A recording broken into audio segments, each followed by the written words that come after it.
रविवार की अगर प्रदोष पड़ जाए, कौन से दिन? रविवार की प्रदोष के दिन ये प्रयोग अवश्य कर देखिएगा। ज्यादा बार नहीं करना है, केवल एक ही बार करना, बाबा उस स्वयं कृपा करेगा। अपने मंदिर में कभी ऐसा योग लगे आपके जीवन में कि आप जिस व्यापार को आपने करा उस व्यापार में आपको फल नहीं मिला, फिर आपने व्यापार चेंज करा, फिर बदल कर देखा, फिर उस व्यापार को कर देखा, उसमें फल नहीं मिला, फिर आपने वापिस व्यापार को बदलने का विचार किया, तो हमारा निवेदन रहेगा उस व्यापार को बदलने से पहले एक काम जरूर कर देखो। 3 स्थान पर बेलपत्र को चढ़ाकर देखिएगा।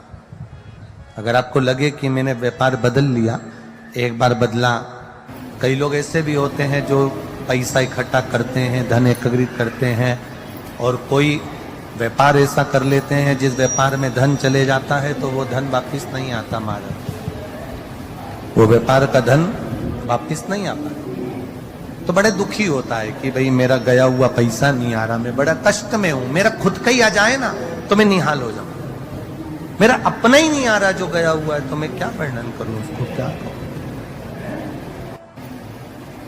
उनके लिए भी ये प्रयोग, ये शिव विद्येश्वर संहिता का ये भाव बड़ा सुंदर है हमारा। आप व्यापार पर व्यापार बदल कर देख लिए, धन भी हमारा कहीं डूब गया, आ नहीं रहा है, तो प्रयास करना 3 स्थान पर चढ़ाई गई बेलपत्र हमें सुख अनुभव करा दे। बहुत ध्यान लगाइए। पहला, अशोक सुंदरी की जगह। अब ये बेलपत्र जब भी आप चढ़ाएंगे तो रविवार की अगर प्रदोष पड़ जाए, कौन से दिन?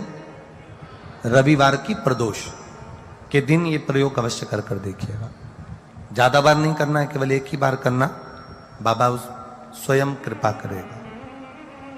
अपने मंदिर में, अर्थात अपने घर के पास कोई मंदिर हो, शिवालय हो, देवालय हो, जहां शंकर भगवान विराजमान हो, शिवलिंग हो, ऐसी जगह पर अवश्य करें। हमें कहीं दूर जाकर ये प्रयोग नहीं करना है, अपने शिवालय, अपने जो घर के आसपास में शिवालय हो वो।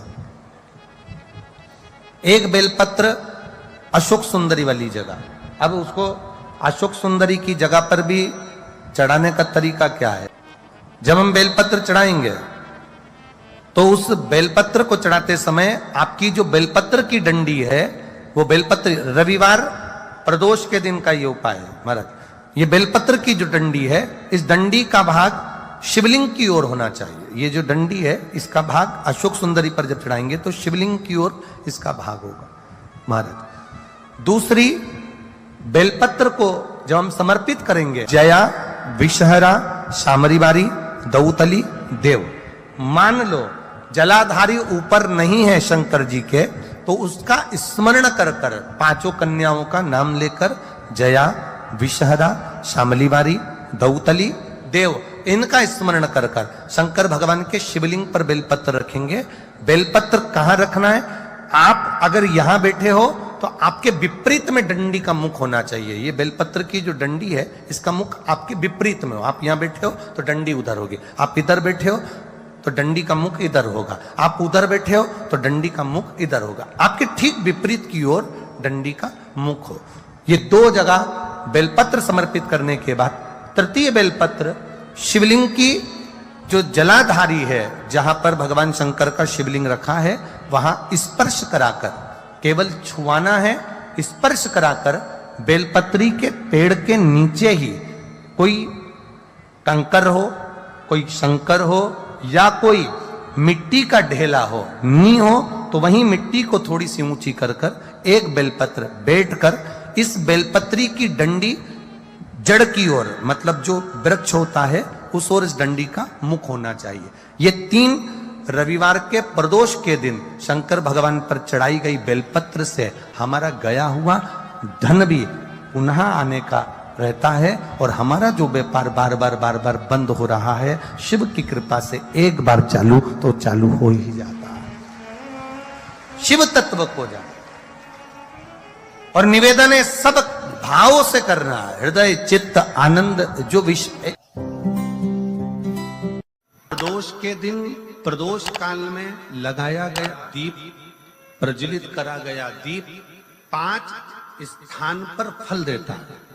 प्रदोष के दिन प्रदोष काल में लगाया गया दीपक 5 स्थान पर फल देता है। पहला स्थान, अगर हमको या हमारे परिवार में किसी को काल सर्प दोष है तो हमारा प्रदोष का लगाया गया दीपक कहीं पूजन मत कराओ, वो दीप जलाने से ही काल सर्प दोष समाप्त होता चले जाता है। दूसरा स्थान पितृदोष, अगर किसी ने कह दिया कि तेरे घर में पितृदोष है, तेरे घर में, कई लोग बता देते हैं कि तुम्हारे घर में, कई माताएं पूछती हैं मेरे घर में बेटा नहीं, मेरे घर में 3 बेटी हो गई, 4 बेटी हो गई, 5 बेटी हो गई, बेटा नहीं है, बेटा नहीं, तो किसी ने कह दिया पितृदोष है। अब तुम शंकर जी की पूजन कर रहे हो, शंकर जी पे जल चढ़ा रहे हो, शिव की स्तुति कर रहे हो, तो किसी किसी की यहाँ 3 बेटियों के बाद, 4 बेटियों के बाद, एक माता ने तो लिखा है कि उसके यहाँ 2008 में उसके घर में लड़की ने जन्म लिया था, या 2008 में उसके घर में बच्चे ने जन्म लिया था, लड़की। उसके बाद फिर लड़की ने जन्म लिया और उसके बाद उसके घर में कोई पुत्र का योग नहीं बना। तब उसने प्रदोष के समय पर शाम को दिया लगाना प्रारंभ करा और 2008 में बच्ची जन्मी थी और अब 2024 में उसके घर में लड़के ने जन्म लिया। कि प्रदोष काल का लगाया गया दीपक, प्रदोष काल, प्रदोष के दिन, प्रदोष काल का जो दीपदान होता है वो सरल नहीं होता, वो सहज नहीं होता। 5 स्थान की पूर्ति करता है। पहला स्थान किस चीज के लिए?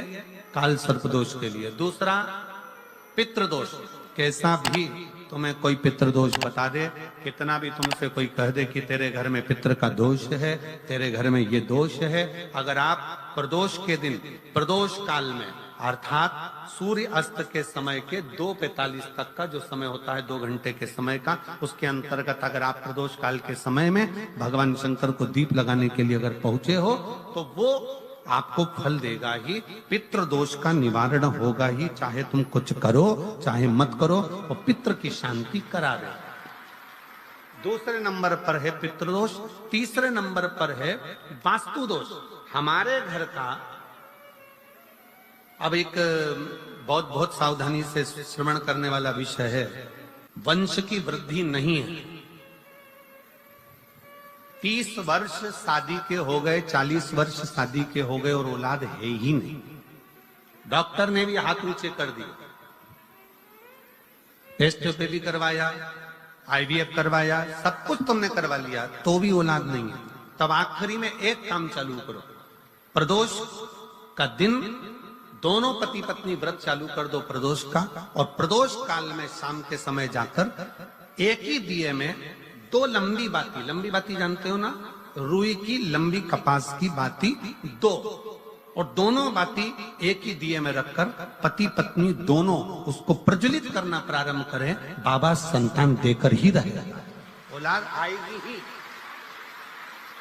दीप की जो बाती में अंतर आ जाता है, एक गोल बाती में और लंबी बाती में अंतर आता है, बहुत अंतर आता है।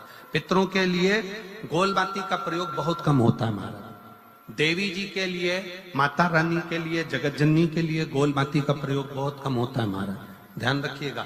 एक पितर के लिए, एक जगत जननी जगदम्बा दुर्गा भवानी के लिए गोल बाती का प्रयोग कम होता है, लंबी बाती का प्रयोग ज्यादा होता है। क्यों? क्योंकि हमारे घर के कुल देवी और हमारे घर के पितर हमारे वंश की वृद्धि करें, इसलिए लंबी बाती रखी जाती है, जिससे हमारा वंश बहुत लंबा चले, बहुत उन्नति की ओर बढ़े, इसलिए लंबी बाती का प्रयोग किया।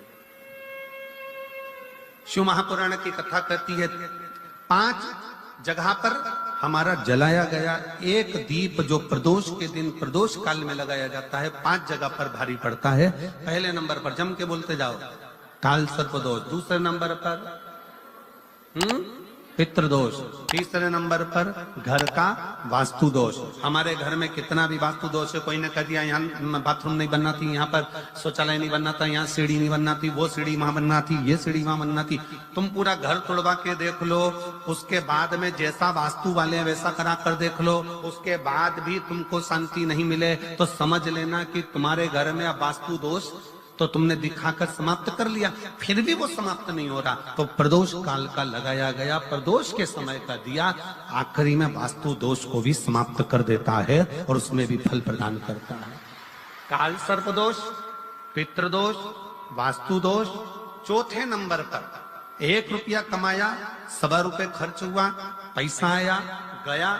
ये चौथे नंबर का व्यापार में थोड़े दिन दुकान अच्छी चली, थोड़े दिन बैठ गए, थोड़े दिन काम चला, थोड़े दिन बैठ गए, गाड़ी चली थोड़े दिन फिर बैठ गए, अर्थात हमारी फैक्ट्री थोड़े दिन चली फिर बैठ गए, कहीं ना कहीं तकलीफ, थोड़े दिन खाते थोड़े दिन रोते वाला चल रहा है। तो प्रदोष काल का, प्रदोष के समय का दिया इस दुख को समाप्त कर कर रेगुलर एक जैसी सांझी, एक जैसी लक्ष्मी की वृद्धि करते चले गए। प्रदोष काल का दिया। और 5वें नंबर का प्रदोष काल का दिया, प्रदोष समय का दिया 5वें नंबर पर रोग का निवारण का, रोग निवारण।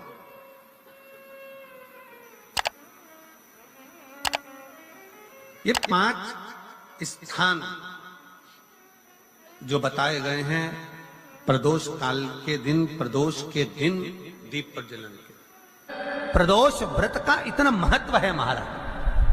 ये प्रदोष व्रत होता क्या है, प्रदोष व्रत का महत्व क्या है?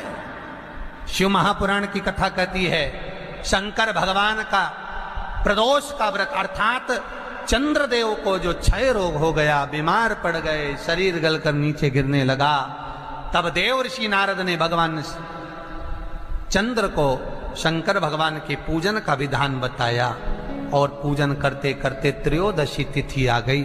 जिस त्रयोदशी के दिन चंद्रदेव ने सुबह से शाम तक कुछ नहीं खाया, शाम के समय सूर्य अस्त के पहले चंद्रदेव ने स्नान किया, श्वेत वस्त्र धारण करे और श्वेत वस्त्र धारण कर कर चंद्रदेव शंकर के शिवलिंग की पूजन करने बैठ गए। शंकर भगवान के शिवलिंग की पूजन जब चंद्रदेव ने करी, हाथ में अक्षत लेकर चंद्रदेव ने शंकर को समर्पित करे, ओम उमापति नमः कहकर जब चंद्रदेव ने शिव को समर्पित करे, भगवान शंकर त्रयोदशी के दिन प्रदोष समय में, प्रदोष काल में प्रकट हो गए और प्रकट होकर बोले, हे चंद्र, तुमने आज मेरा अनुरोधन किया है, आज मेरा स्मरण किया है, जाओ आज त्रयोदशी के दिन प्रदोष काल में मैं तुम्हारे शरीर को स्वस्थ करता हूं। तब से ये प्रदोष व्रत प्रारंभ हुआ है महाराज। किसने करा है प्रदोष व्रत? भगवान विष्णु ने करा था।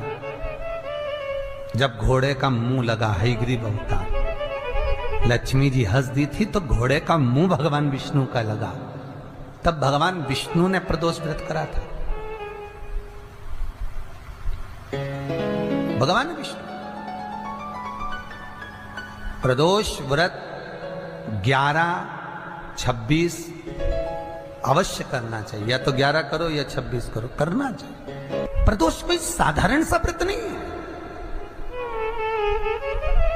प्रदोष कोई निम्नता व्रत नहीं है, सहजता का। एक एक प्रदोष का महत्व शास्त्र वर्णन करता, शिव महापुराण कहती है एक एक प्रदोष का महत्व, एक एक प्रदोष। सोमवार की अगर प्रदोष पड़ती है, बहुत ध्यान से सुनना महाराज, सोमवार की प्रदोष पड़ती है तो शंकर भगवान कैलाश पर निवास करते हैं। मंगलवार की प्रदोष पड़ती है तो शिव काशी में निवास करते हैं। बुधवार की प्रदोष पड़ती है तो शिव रजत भवन में निवास करते हैं। गुरुवार की प्रदोष पड़ती है तो शिव गंगा के स्थल पर निवास करते हैं। शुक्रवार की अगर प्रदोष पड़ती है तो शिव नीलकंठ पर विराजमान होते हैं। शनिवार की अगर प्रदोष पड़ती है तो शिव शमी के वृक्ष के नीचे रहते हैं। और रविवार की जब प्रदोष पड़ती है तो शिव बेलपत्र के पेड़ के नीचे निवास करते हैं। महाराज ये एकादशी शंकर से कह रही है कि आपका स्थान ये नहीं कि आप कैलाश पर मिले, उस बार को, उस तिथि के दिन, उस अनुकूल।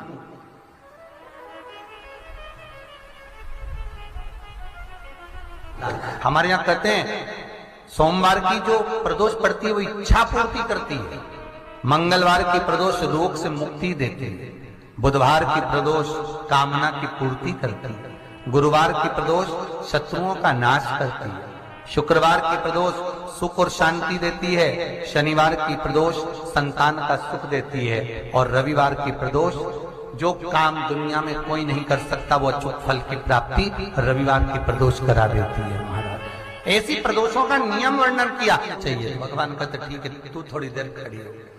एकादशी सम्मुख खड़ी हुई, पार्वती जी ने जिस अंगुष्ठ का जल पीने के लिए लिया था हाथ में, बस पीने ही वाली थी, शंकर भगवान ने वही हाथ में जल लेकर एकादशी के हाथ में उसको देकर कहा ले, ये मेरे द्वारा निर्मित एक व्रत है जिसे त्रयोदशी के दिन तूने मांगा है, मैं तुझे देता हूँ। आज इस व्रत का फल मैं तुझे प्रदान करता हूँ। अब तू जिस जीवात्मा को लेकर जाएगी उसका पाप प्रबल नहीं होगा। किसी स्त्री, पुरुष, बालक, बुजुर्ग जो भी होगा जिसने प्रदोष का व्रत करा होगा, वो जीवात्मा को तू किसी फल की कामना से नहीं स्वतः ही लेकर चली जाएगी। उसमें कोई कामना नहीं है। बन सके जीवन में 11 प्रदोष या 26 प्रदोष करने के बाद आप उसका उद्यापन कर विराम भी दे सकते, पर जीवन में एक बार प्रदोष का व्रत मौका मिले, जिस कामना से जिस दिन का भाव आपके मन में आए कि मुझे रोग से मुक्ति पाना है तो ये प्रदोष मुझे करना है, मैं रोग मुक्ति के लिए, हम मंगल, जो भी आपके मन में आ रहा है, संतान प्राप्ति के लिए शनिचरी प्रदोष, आप उसका स्मरण करें। फिर लिखा शिव महापुराण में, बड़ा सुंदर लिखा वेदव्यास जी ने, मान लो आप प्रदोष का तो नहीं कर सकते,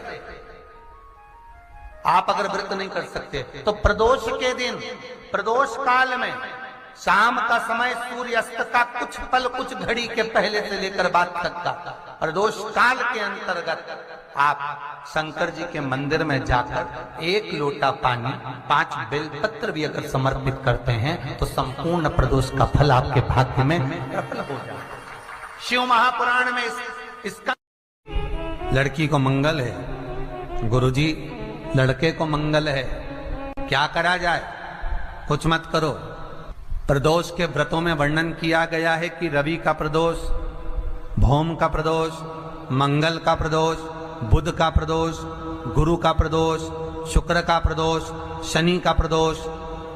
जो प्रदोष पढ़ते हैं पूरे महीनों में, पूरे वर्ष में मंगल का प्रदोष निकाल कर रख लो कि मंगल का प्रदोष इस दिन पड़ रहा है, मंगल की त्रयोदशी तिथि पड़ रही है, प्रदोष व्रत मंगलवार का पड़ रहा है। और जिन लड़का लड़की को मंगल होते हैं, जिन कन्या और वर को मंगल होते हैं, केवल शंकर भगवान के मंदिर में जाकर चौमुखी दिया, 4 बत्ती का दिया आटे का, उसमें घी डालकर लड़की शंकर भगवान के मंदिर में मात्र 7 बार शंकर पे से उतार कर, 3 बार स्वतः उतार कर शिव के मंदिर में रख देती है। उसका मंगल आड़े आता ही नहीं है, मंगल नहीं आता सामने। मंगल प्रदोष व्रत का इतना महत्व है महाराज। एक बात बहुत अच्छे से समझ लीजिए, जिसके घर में क्लेश होता हो, अशांति रहती हो, क्लेश रहता हो, या छोटी छोटी बात पर विवाद चालू हो जाता हो, या पति पत्नी में, परिवार में, सास बहू आदि में कहीं ना कहीं कुछ अगर विवाद रहता हो, ऐसा बेलपत्री की डंडी रहती है ना, बहुत ध्यान दीजिएगा महाराज। श्राद्ध पक्ष की कथा चल रही है, शिव महापुराण आज विराम की ओर है, ध्यान दीजिएगा। जैसे ये बेलपत्री की जो डंडी होती है, डंडी का जो भाग होता है बेलपत्री की, ऐसा बेलपत्री की 7 भाग ले लो, मतलब बेलपत्री 7 ले लीजिए। 7 बेलपत्र लेकर कच्चा जो सूत होता है ना, कच्चा सूत जो जानते हो पेड़ पौधे में माता लपेटती हैं, धागा जो होता है ना सफेद कलर का कच्चा धागा, जो बड़ में, पीपल में और आंवला आदि में लपेटा जाता है,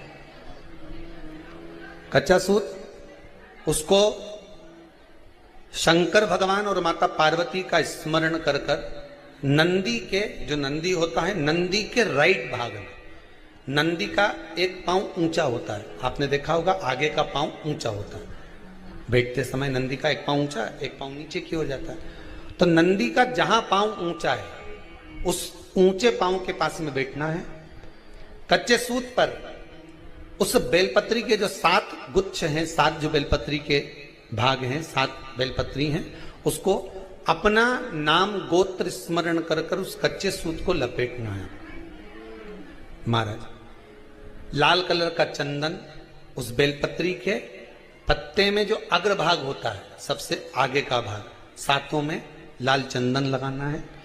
महाराज उस चंदन को लगाकर आप प्रदोष के दिन, प्रदोष काल में शंकर भगवान को समर्पित अगर करते हैं तो जिस घर का गोत्र बोला है उस घर में कभी क्लेश नहीं हो सकता, वो शांति का अनुभव कर, उसमें क्लेश नहीं हो सकता।